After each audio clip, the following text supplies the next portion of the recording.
Hello students, today I will discuss application of determinant and matrices. Okay, तो children सबसे पहली बात in this section we shall discuss application of determinant and matrices for solving the system of linear equation into R3 variables and for checking the consistency of the system of a linear equation. तो बच्चों क्या है कि जैसे suppose that हमें कोई linear equations दी होंगी, दो लीनियर इक्वेशंस हों, दो वेरिएबल की, तीन लीनियर इक्वेशन होंगी तीन वेरिएबल की, तो हम लोग उनकी कंसिस्टेंसी को चेक करेंगे. और कैसे चेक करेंगे?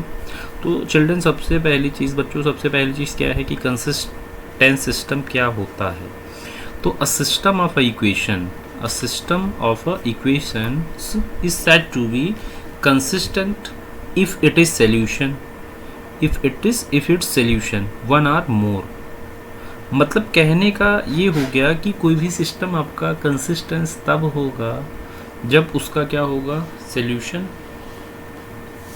होगा, एक हो या एक से ज़्यादा एग्जिस्ट करें, राइट. दूसरी बात क्या है, इनकंसिस्टेंट सिस्टम क्या होगा. A system of equation is said to be inconsistent if its solution does not exist. मतलब कहने का इनकंसिस्टेंट सिस्टम हमारा वो होता है जैसे कि हमें लीनियर इक्वेशन दी गई हो, उनको हम सॉल्व करते हैं तो उसमें क्या होता है कि हमें वो मतलब उनके सॉल्यूशन एग्जिस्ट ना करें. तो ऐसी इक्वेशंस को हम लोग क्या कहते हैं, इनकंसिस्टेंस कहते हैं, राइट. बट हमारे जो इस चैप्टर में यानी कि क्लास 12th में जो है जिसको हम लोग डिस्कस करने जा रहे हैं, तो यहाँ पर क्या है कि जो ऐसी इक्वेशंस जिनका कि यूनिक सॉल्यूशन होगा वही लीनियर इक्वेशंस आपको दी जाएंगी, उन्हीं को सॉल्व आपको करना पड़ेगा, ठीक है. अब उसके बाद हम लोग बात करते हैं कि जैसे solution of a linear equations using inverse of a matrices, right. तो इसके लिए सबसे पहले चीज, let us express the system of a linear equation as matrix equations and solve them using inverse of the coefficient of matrices. तो बच्चों सबसे पहली चीज़ क्या है कि यहाँ पे हमको जो है कोई सिस्टम दिया गया है, सिस्टम ऑफ इक्वेशन.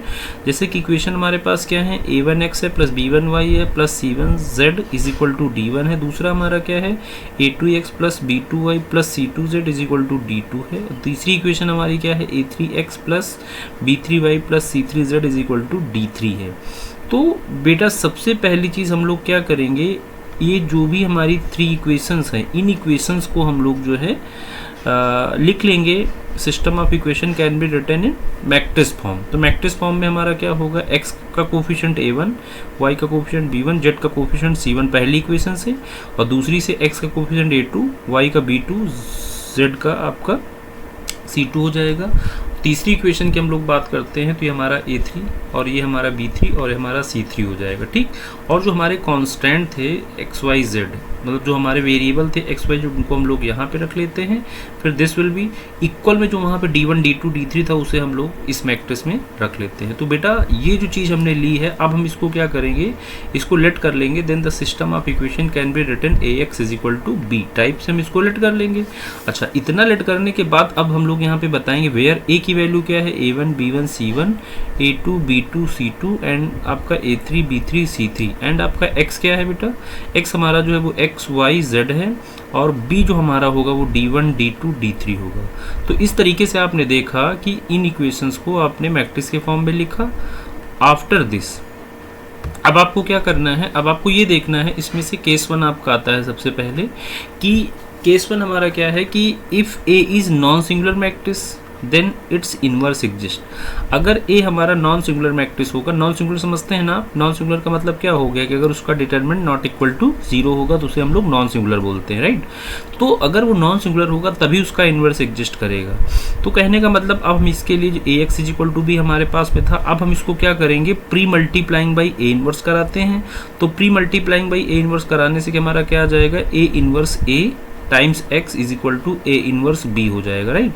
अब इसमें हमें पता है पहले से कि a इनवर्स a हमारा जो होता है वो आइडेंटिटी होता है, तो उसको हम लोग i x कर लेंगे इज इक्वल टू हमारा a इनवर्स b हो जाएगा, ठीक है.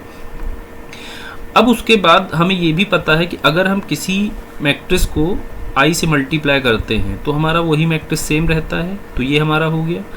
अब उसके बाद ये हमारा x की वैल्यू हमारी क्या आ गई, a इनवर्स b आ गई। तो बेटा x हमारे क्या है, अननोन वैल्यूज यानी कि x y z हैं, और a इनवर्स हमारा क्या होगा, जो हमारा a था, इस a का हम लोग क्या करेंगे, कोफैक्टर लिखते हुए हम इसका इनवर्स पता करेंगे, जैसा कि हम लोगों ने प्रीवियस एक्सरसाइज में किया था। और b हमारा क्या है, b की वैल्यू हमारी ये हो जाएगी, इसमें वैल्यू डाल देंगे, वैल्यू डालने के बाद इनको हम लोग मल्टीप्लाई कर लेंगे, मल्टीप्लाई करने के बाद इसको हम कंपेयर कर लेंगे, तो कंपेयर करने के बाद हमें एक्स वाई जेड की वैल्यू यहाँ से पता चल जाएगी। तो this matrix equation provides the unique solution for the given system of equations as inverse of a matrix is unique. This method of solving system of equation is known as the matrix method. इस method को हम लोग क्या कहते हैं, matrix method कहते हैं। ठीक है, ओके, तो ये क्लियर हो गया आपको। अब इसके बाद में अब हमारे पास अभी एक दूसरा केस भी बाकी है जिसकी हमने अभी बात नहीं की है। अब हम उस केस की बात करते हैं। तो उस केस में क्या है, उस केस में बेसिकली हमारे पास में क्या है कि जैसे सपोज दैट आपको यहाँ पे ये दिया गया है, तो उस केस के लिए केस सेकंड हमारा क्या है, if a is singular matrix then, यानी कि इसका मतलब क्या हुआ, इसका डिटरमिनेंट हमारा 0 होगा। तो इस केस में हम लोग जो है we calculate adjoint into b calculate करेंगे। अब ये डिपेंड करेगा एडजॉइंट इनटू b पे। अब इसके दो केस फिर से यहाँ बन जाएंगे। अगर एडजॉइंट a इंटू b हमारा जो है नॉट इक्वल टू 0 होता है, ओके, यानी कि 0 मैट्रिक्स हो गया, then the solution does not exist. अगर ये नॉट इक्वल टू 0 आता है तो इस केस में हमारा सोल्यूशन एग्जिस्ट नहीं करेगा, और तब क्या होगा, system of equation is called the inconsistent हो जाएगा। ठीक है, दूसरा केस क्या है कि अगर एडजॉइंट इनटू बी को हम लोग कैलकुलेट करते हैं, वो अगर हमारा 0 आ गया, इस केस में then the system may be either consistence or inconsistent according as the system have either infinite many solutions or no solutions. Okay, तो इस पे ये डिपेंड करेगा। तो देखिए, आपने देखा कि अगर आपके पास में जैसे डिटरमिनेंट ऑफ ए आपने देखा कि अगर वो हमारा नॉट इक्वल टू 0 होता है तो हम लोग इन इक्वेशन को आसानी से सॉल्व कर सकते हैं। लेकिन दूसरा केस हमारा क्या है कि अगर डिटरमिनेंट ऑफ ए अगर हमारा इक्वल टू 0 होता है तो उसके लिए हमें दो चीज़ें कैलकुलेट करनी पड़ेंगी, उसी केस पे डिपेंड करेगा। तो चिल्ड्रन इसका भी ध्यान रखिएगा। ओके, अब हम लोग देखते हैं कि एग्जाम्पल, जैसे एग्जाम्पल क्या है, solve the system of equations 2x + 5y = 1 और 3x + 2y = 7। तो बेटा सबसे पहली चीज़ आपको क्या करना होगा, सोल्यूशन पे आते हैं। तो सबसे पहली चीज़ आपको जो है the system of equations can be written in the matrix form. तो मैट्रिक्स फॉर्म में इसको अगर हम लिखते हैं तो क्या आ जाएगा, ax = b, और ax = b का मतलब a हमारा क्या हुआ, 2 5 3 2 हो जाएगा। तो ये हमारा a हो गया। और x की बात करोगे तो x में हमारा क्या हो जाएगा, x और y आ जाएगा यहाँ पे। फिर आप b की बात करते हो तो b में हमारे कांस्टेंट है, तो ये 1 और 7 आ जाएगा। तो ये हमारा हो गया ax = b, where a is this, b is this and c is this हो जाएगा। अब हम लोग बच्चों क्या करेंगे, जो हमें a दिया गया होगा उस a का हम लोग यहाँ पे डिटरमिनेंट कैलकुलेट करेंगे। तो डिटरमिनेंट कैलकुलेट करने पे कितना हुआ, 2 2 जा 4 और -15, 4 - 15 is -11, -11 is not equal to 0।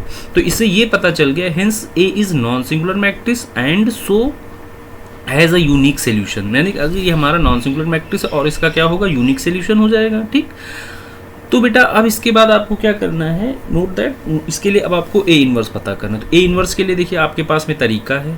आप चाहें तो आपके पास में डायरेक्ट एक 2/2 के लिए मेथड था, चाहे तो आप उसकी हेल्प से भी इसको कर सकते हैं, या फिर आप क्या करिए, ए जो दिया गया उसका आप लिखें यहाँ पे कोफैक्टर लिखें। कोफैक्टर लिखने के बाद उसको आप ट्रांसपोज कर लेंगे। तो ट्रांसपोज करने के बाद जो मैट्रिक्स निकल कर आता है उसे हम लोग क्या कहते हैं, एडजॉइंट ए कहते हैं, राइट। तो हम वैसे भी कर सकते थे। दूसरा हम लोग तरीका ये भी कर सकते हैं कि हमने आपको ट्रिक बताई थी, इनको आपस में इंटरचेंज करेंगे और इन दोनों का हम लोग साइन चेंज कर लेंगे। ठीक है, तो इस हिसाब से हमारा ये एडजॉइंट ए हुआ। और ए इनवर्स का फार्मूला हमारा क्या होता है, ए इनवर्स = होता है adjoint A upon determinant of A. तो डिटरमिनेंट ऑफ ए की वैल्यू -11 है, तो ये 1/-11 और आपका ये एडजॉइंट ए हो गया। तो बेटा ये हमारा ए इनवर्स का वैल्यू हो गया। अब हम लोग यहाँ से x = जानते हैं कि ए इनवर्स b है, तो अब इसमें हम लोग ए इनवर्स की वैल्यू डालते हैं और b की वैल्यू डालते हैं। इतना करने के बाद अब हम इन दोनों को मल्टीप्लाई कर लेते हैं और यहाँ x की वैल्यू xy आ गई। तो ये 1/, हमारा 11 यहाँ रहेगा ही रहेगा माइनस का। दूसरा इसको मल्टीप्लाई करते तो हमारा 1 हो जाएगा और माइनस हो जाएगा आपका 35। सॉरी ये 2 हो जाएगा, माइनस 35 दैट इज आपका 33 हो जाएगा माइनस का, और यहाँ आपको मिलेगा -3 और प्लस का 14, तो दैट इज हमारा ये 11 आ जाएगा। अब बच्चों इसको हम लोग क्या करेंगे, 11 से डिवाइड कर लेंगे, तो -11 से तो हमारा ये +3 हो जाएगा और ये आपका -1 हो जाएगा। अब हमारे पास में क्या है, अब ये जो भी चीज़ आया है अब हम इसको कंपेयर कर लेंगे, तो x की वैल्यू यहाँ से हमारा 3 हो गया और y की वैल्यू हमारी यहाँ से 3 हो गई। तो बेटा ये चीज़ आपने देखा, ये हमारा इसका क्या हो गया, आंसर हो गया x और y की वैल्यू। अब अगर मान लो आपको डाउट है, चेक करना है कि आपका आंसर जो है सही है या नहीं सही है, तो इसके लिए आपको क्या करना हो, जो भी इक्वेशंस आपकी थी इसमें आप x और y की दोनों की वैल्यू आप डालते हो, और अगर मान लीजिए कि LHS और LHS सेम आ जाते हैं तो आपका जो सोल्यूशन होगा वो करेक्ट होगा। ओके बच्चों, तो ये था लीनियर इक्वेशन को सॉल्व करने का वे। Okay, thank you.